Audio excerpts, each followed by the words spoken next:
Bonjour à tous et à toutes. Aujourd'hui, dans le cadre de sa rubrique Fact Story, le Décodé vous propose de revenir sur la conférence La loi du sang, une violence normée, qui s'est tenue le mardi 19 janvier aux anciennes facs. Cet événement a été l'occasion d'accueillir M. Johan Chapoutot, professeur d'histoire contemporaine à l'université Sorbonne Nouvelle, Paris 3, auteur de La loi du sang, penser et agir en Asie. Cet ouvrage, dont certains reconnaissent la qualité scientifique et juridique, est une étude rigoureuse de la construction de l'idéologie nazie. Il rompt avec la paralysie de la réflexion sur le nazisme, liée à ce que Léo Strauss appelle le choc civilisationnel. La conférence s'est construite autour de ce que ses acteurs qualifient de dialogue entre d'une part un historien, spécialiste de la culture nazie, et d'autre part deux juristes de droit public. Pour en parler aujourd'hui, j'ai le plaisir de recevoir les co-organisateurs de cette conférence, ceux qui ont choisi d'inviter M. Chapoutot avec le soutien de leurs centres de recherche respectifs, l'Institut de recherche de droit européen international et comparé et l'Institut Maurice Horiou, Madame Aurore Gaillet, professeure de droit public à l'Université Toulouse 1 Capitole, spécialiste de droit allemand, et M. Stéphane Mouton, également professeur de droit public à l'Université Toulouse 1 Capitole.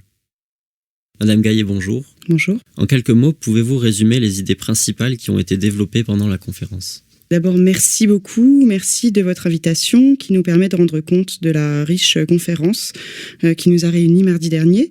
Peut-être faut-il d'abord rappeler l'idée de ce dialogue entre l'historien Johan Chapoutot et les juristes.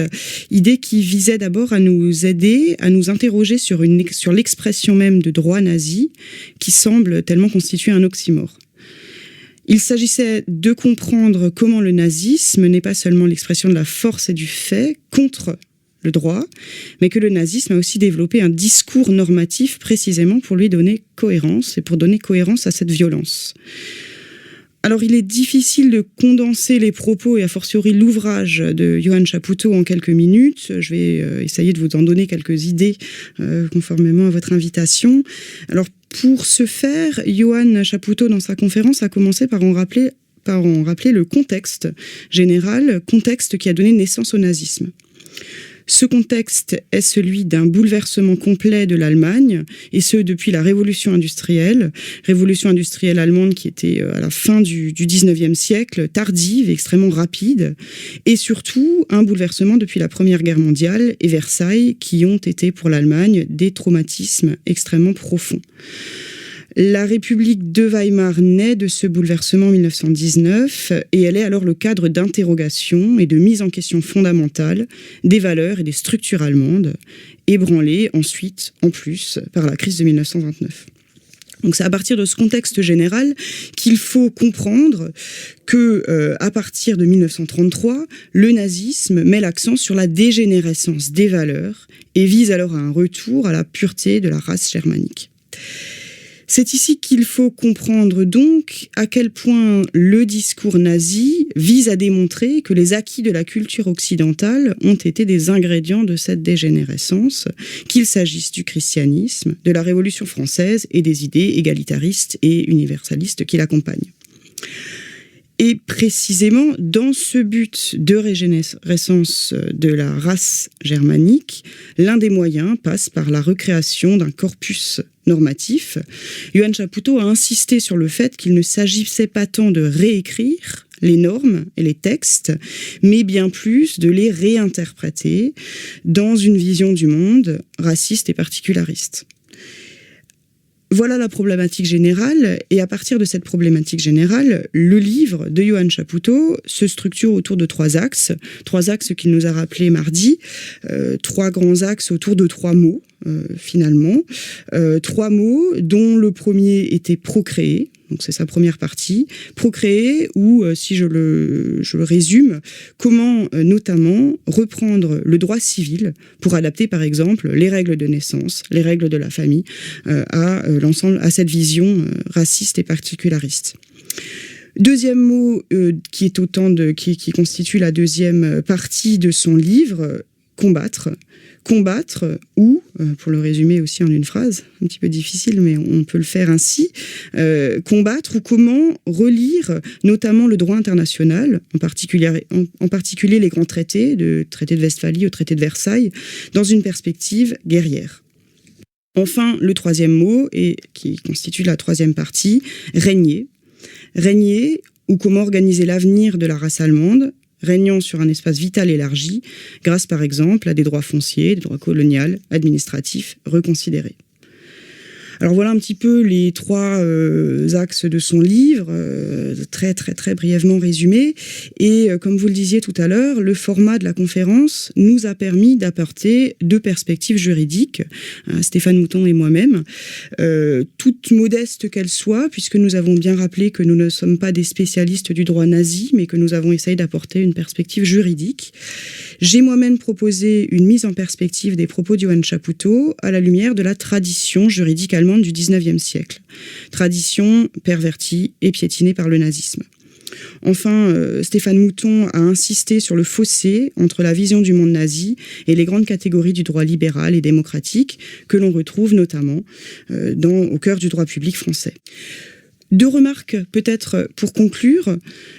Suite également aux différentes questions qui ont été posées à Johann Chapoutot dans le dialogue qui s'est instauré entre les juristes, entre nous deux et lui l'historien, et également dialogue qui s'est instauré grâce aux questions des nombreux participants.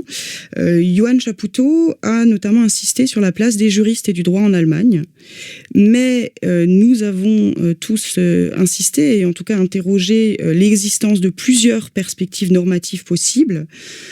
Et précisément, la perspective normative adoptée par les nazis est une perspective toute spécifique, adossée à son objectif particulariste et raciste, cette vision du monde particulière qu'il a développée. Enfin, pour finir ici, l'une des conclusions de la conférence a été de s'interroger aussi au regard du contexte actuel, ce qui nous a permis d'insister, une fois encore, sur l'importance des cadres de l'état de droit, ceux précisément qui étaient rejetés dans la perspective nazie et qui nous apparaissent tout aussi importants à contrario aujourd'hui, c'est-à-dire le respect des formes, de la séparation des pouvoirs, de la distinction entre sphère publique et sphère privée, et du respect de la vie privée. Pour conclure vraiment cette fois-ci, je pourrais insister à la suite de Johann Chapoutot sur le fait qu'on voit bien ici, encore une fois, à quel point l'histoire est aussi l'histoire du présent et que le dialogue aussi entre disciplines juridiques, historiques, mais d'autres encore, est bel et bien absolument fondamental pour analyser toutes ces perspectives complexes. Je vous remercie beaucoup. Merci à vous. Monsieur Mouton, bonjour. Bonjour. Tout d'abord, auriez-vous quelque chose à ajouter par rapport à la synthèse que Madame Gaillet vient de nous délivrer ? Non, je n'ai rien à ajouter. C'était une synthèse tout à fait complète des propos qui ont été tenus durant cette conférence. Une conférence dont je me réjouis parce qu'elle a été l'occasion pour nous, effectivement, de repointer toute la spécificité du système nazi et de le comparer, puisque tout l'intérêt finalement résidait en ceci aussi, de le comparer à contrario au système démocratique et qui se fonde sur des catégories juridiques bien précises que réfute avec force le système nazi. Bien, selon le point de vue du constitutionnaliste que vous êtes, quelle est la principale différence entre le système démocratique que nous connaissons et le système nazi ? Madame Gaillet l'a évoqué et j'aimerais bien que vous le développiez un peu plus. Alors effectivement, pour prolonger ce qu'a dit Aurore Gaillet tout à l'heure, ce qui est très, très intéressant dans l'ouvrage de Johann Chapoutot, c'est qu'il fait une analyse très très précise et très objective du système idéologique et juridique nazi. Il existe un droit nazi, il y a des juristes dans le système du Troisième Reich et l'ouvrage de Johann Chapoutot d'ailleurs démontre qu'il y a là toute une génération de juristes qui vont se mettre au service de cette idéologie. Ce qui est très intéressant de souligner, parce que l'ouvrage est vraiment a beaucoup de références en droit, et c'était la raison aussi pour laquelle il nous semblait très intéressant de travailler avec lui dans une faculté de droit.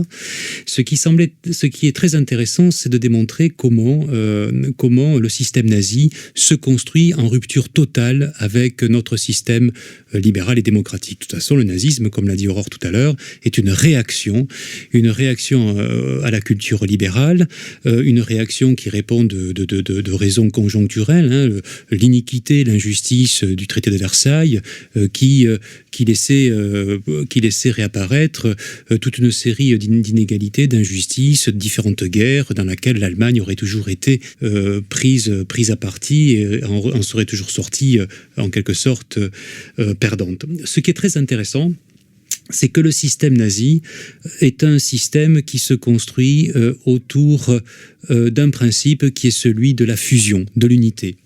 Et ce principe, il est en contradiction totale avec nos catégories, car nous sommes construits sur une culture de la séparation. Tout notre système politique et juridique se construit sur une séparation de la société et de l'État, de la séparation des pouvoirs, de la séparation entre le pouvoir et la liberté. Or, le système nazi, lui, se construit radicalement sur un principe de fusion. Alors, ce qui, moi, m'a intéressé, c'était de remettre en perspective les étapes intellectuelles, les étapes qui permettent de comprendre cette réfutation en règle qui permet d'aboutir à ce système construit et qui permet d'en comprendre l'efficacité et la violence inouïe. D'abord, le système nazi, au nom de ce principe de fusion, tente de complètement réfuter la distinction entre l'homme et la nature. L'homme, dans notre civilisation, se construit sur une entreprise de distanciation de lui avec la nature pour, dans un processus rationnel, se comprendre et comprendre le monde dans lequel il vit. L'homme est une catégorie juridique qui se déploie dans la citoyenneté juridique et donc dans de l'abstraction, dans de la raison. Ça, c'est notre système de justice et de droit depuis l'Antiquité. Les nazis, eux, réfutent absolument ce principe et replongent l'homme dans la nature. Et ils vont ici développer tout un discours de protection de la nature en démontrant que l'homme est une entité qui appartient à ce cosmos naturel, à cette nature dont il est un élément. Cette replongée de l'homme dans la nature va permettre de réfuter une deuxième distinction, c'est la distinction entre la nature et la culture. C'est-à-dire cette division entre d'un côté la nature qui peut être vue et comprise à la lumière d'un processus rationnel qui est en distanciation par rapport à lui-même. Et enfin, cette logique nazie, pour en terminer, pour aller vite, va permettre de développer toute une critique de l'artefact rationnel sur lequel se construit notre système juridique, à commencer par l'État bourgeois, l'État libéral, qui repose sur les séparations dont nous avons parlé. Donc on va avoir ici tout un système de fusion, d'unité, qui va servir une mythologie de la race, de la biologie, contre la raison et contre la justice. Et c'est à partir de cette entreprise de légitimation de la fusion, de l'unité, de la race, du bios, que les nazis vont entreprendre une critique en règle de notre système libéral et de notre système démocratique. Je vous remercie pour cette analyse à la fois courte et pertinente. Je vous remercie. Je me joins à toute l'équipe du Décodé pour remercier chaleureusement la professeure Aurore Gaillet et le professeur Stéphane Mouton qui ont aimablement accepté de répondre présents à cette entrevue malgré leur emploi du temps respectif. Je tiens également à remercier l'équipe du service audio de l'Université Toulouse 1 Capitole. Enfin, je vous remercie vous pour votre attention et vous donne rendez-vous prochainement avec le Décodé bien.